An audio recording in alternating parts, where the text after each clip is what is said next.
Diamond અને textile city Surat શહેરના મોરાભાગળ પાસેની સોસાયટીમાં સામૂહિક આપઘાતની ઘટના હત્યા કે આત્મહત્યા ઘેરાતું રહસ્ય ચર્ચાનો વિષય બન્યો છે। સ્માર્ટ સિટી સુરત શહેરમાં હચમચાવી દીધી ઘટના સામે આવી છે, જેને જાણી તમારા પણ રૂવાટા ઊભા થઈ જશે।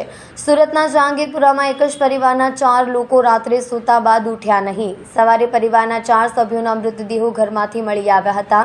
ઘટનાની જાણ થતાં સુરત પોલીસનો કાફલો ઘટના સ્થળે પહોંચ્યો હતો। હાલ તપાસ શરૂ કરાઈ છે।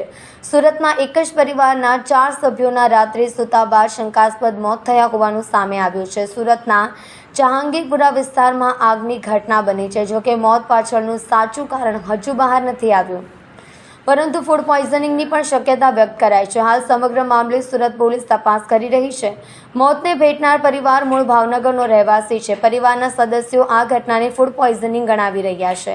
પરિવારજનોએ કહ્યું કે રાત્રિ દરમિયાન 20 લોકોએ ભોજન લીધું। બધાએ દાળ ભાત શાકનું ભોજન લીધું, જેમાં 4 લોકોને ફૂડ પોઈઝનિંગની અસર થઈ હોવાની આશંકા જતાવવામાં આવી રહી છે।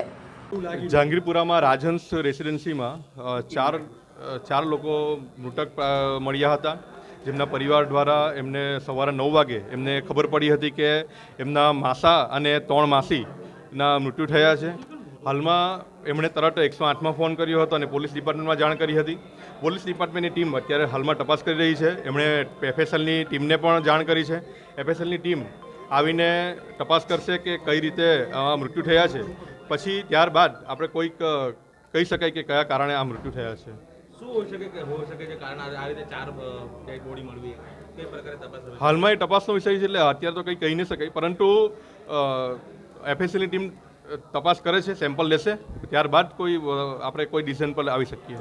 અંદર ગયેલા હતા, કઈ પરિસ્થિતિ ત્યાં દેખાય?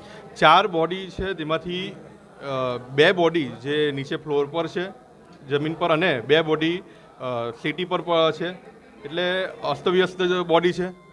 બની શકે કદાચ ગભરામણથી થયું હોય, બની શકે કદાચ ફૂડ પોઈઝનિંગ હોય, કદાચ કોઈ સુસાઇડ પણ હોય, કંઈ હાલમાં કોઈક તારણ કહી ન શકાય। 3 લેડીઝ છે અને 1 જેન્ટ્સ છે। જે પરિવાર છે, જેનો છોકરો છે, તેની 3 માસી છે અને 2 માસી છે, 1 માસા છે અને 1 મમ્મી છે, મધર છે।